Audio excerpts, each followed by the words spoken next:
اور جب فرشتوں کے اٹھانے سے بھی نہ اٹھیں گے تو اللہ کہیں گے ان کو زنجیروں میں جکڑ کر لے جاؤ. اللہ اکبر. زنجیروں میں ڈال کر کھینچا جائے گا. تمہاری جنت تمہارا انتظار کر رہی ہے.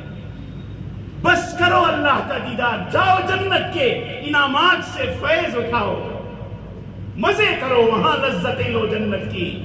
میں نے کہا نا, جنت چھوٹی چیز ہے, اللہ کا دیدار بڑی چیز ہے. جنت کی طرف کسی جنتی کا التفات نہیں ہوگا, بس وہ اللہ کو دیکھنا چاہے گا.